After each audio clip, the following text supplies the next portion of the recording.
Bonsoir à tous. Eh bien, je continue en fait par rapport au déroulement en fait des chakras, voir son curriculum vitae, voir ce qui pêche, voir ses problématiques, ses points positifs, négatifs, le côté lithothérapie, la fréquence qui va le réparer, le soigner. Enfin, on va aller le décortiquer un petit peu.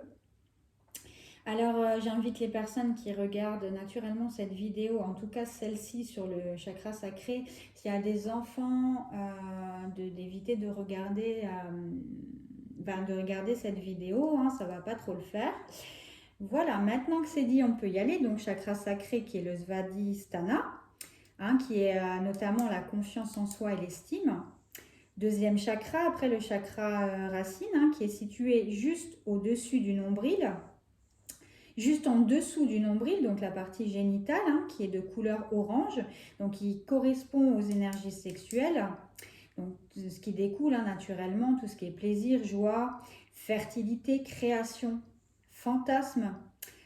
Il facilite la communication, renforce l'amitié, la prise de communication avec les autres. Côté émotionnel, côté négatif, la difficulté en fait à créer, à se réaliser, à réaliser des projets. Vous avez un cadenas aussi, notamment quand ils sont défaillants sur le côté maternité, donc fertilité, je le rappelle. Souvent absence de libido, trop plein, sans sentiment, donc pas terrible. Vous ne ressentez rien, frustration.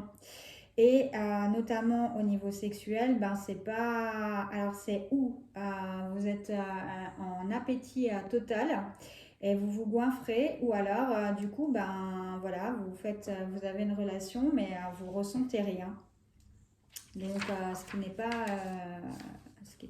le mieux, quoi. Donc je le redis, donc situé au niveau des parties génitales et du sacrum.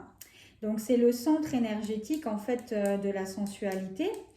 Mais donc là, on va revenir en fait sur une autre vidéo que je ferai, donc la Kundalini et le côté masculin sacré et féminin sacré. Donc, quand je dis centre énergétique, donc c'est votre côté yin et votre côté yang, qui est donc l'énergie féminine et l'énergie masculine. Donc, il est symbolisé en croissant de lune. Parce que c'est ainsi.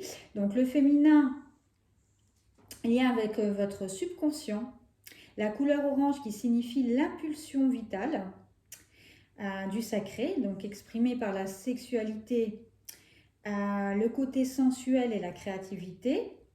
Donc c'est lui qui vous permet aussi de savoir si vous avez une sexualité saine, donc notamment s'il fonctionne de manière correcte. Hein, sinon, vous êtes encore une fois dans tout ce qui est obsession,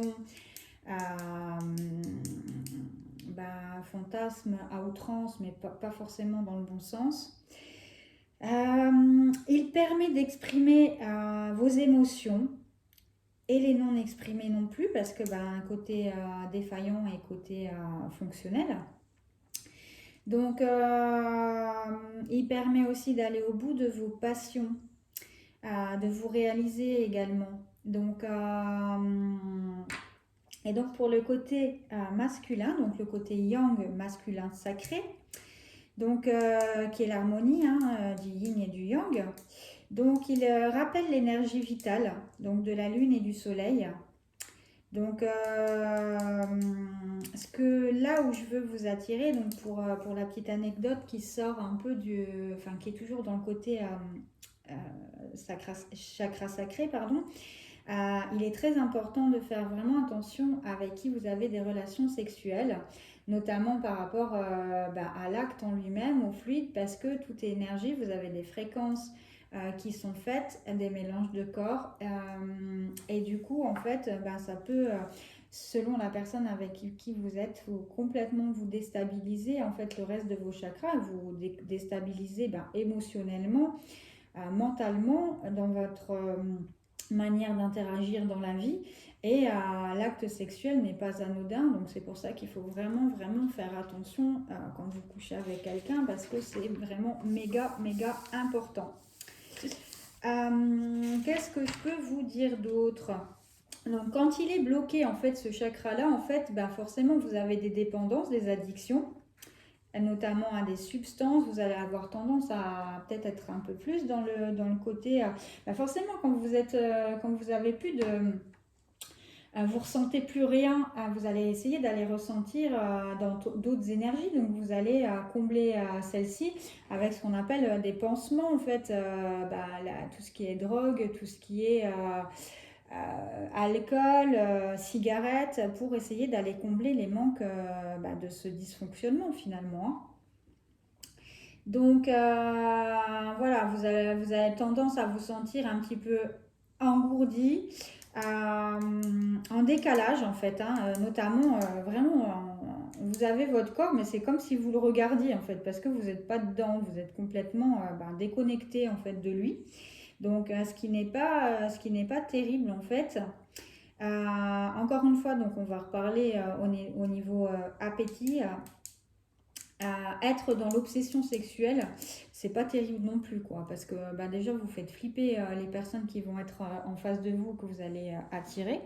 Et dans une relation sexuelle, il faut être deux, quoi. Donc voilà, vous allez vous réaliser vous, mais vous allez rester finalement, vous n'allez pas rester longtemps, à moins que la personne, en fait, elle soit vraiment naïve ou naïf et que ça la gêne pas, en fait, de ne pas prendre de plaisir de son côté et qui accepte tout sans rien dire, quoi.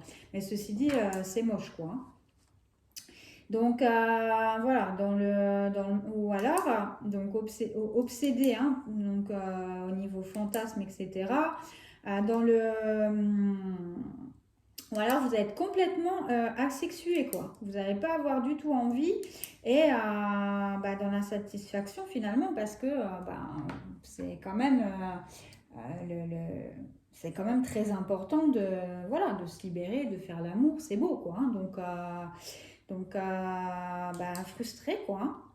Et je le redis, en fait, l'impression vraiment par rapport à votre corps d'être englué et d'avoir voilà, une manière d'être un peu bizarre, changeante. Vous êtes pas stable, en fait, hein.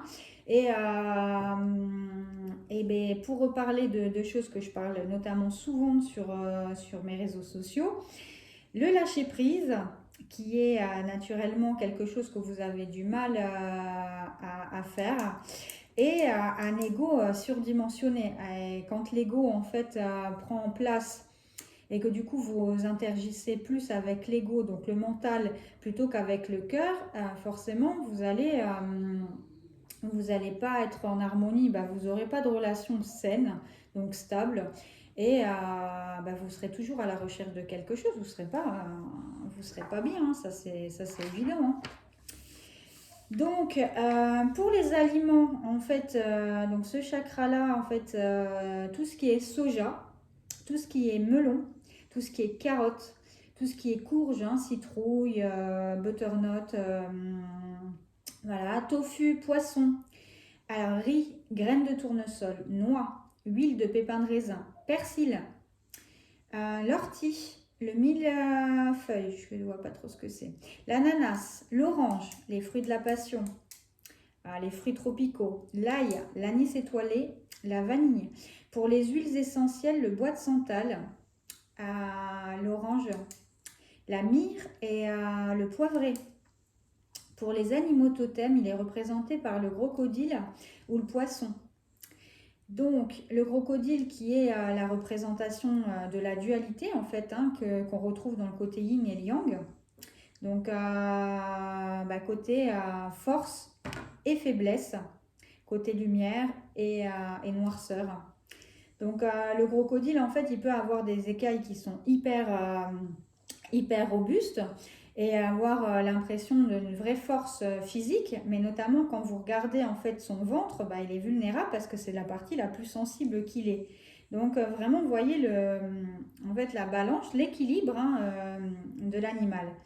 Donc c'est un animal qui est symbolisé en fait comme quelqu'un de patient, enfin comme un animal patient et d'une rare sagesse, notamment pour prendre des décisions. Donc il offre une belle métaphore sur la nécessité d'avancer avec confiance au-delà de ses limites pour aller atteindre et de toucher du doigt ses rêves. Donc je le redis, hein, le crocodile en fait a donc ses points forts, la résistance, la force, l'intuition. Donc notamment dans le chakra sacré, vous allez pouvoir solliciter beaucoup plus au niveau conscience, tout ce qui est intuition, choses comme ça. Donc l'honneur aussi, ce qui est très important, qui est une sensation quand même qui est vraiment qui fait du bien à l'âme en fait, hein. Le courage et la créativité. Donc pour la fréquence en fait qui répare ce chakra là, c'est le 417 Hz. 417 Hz.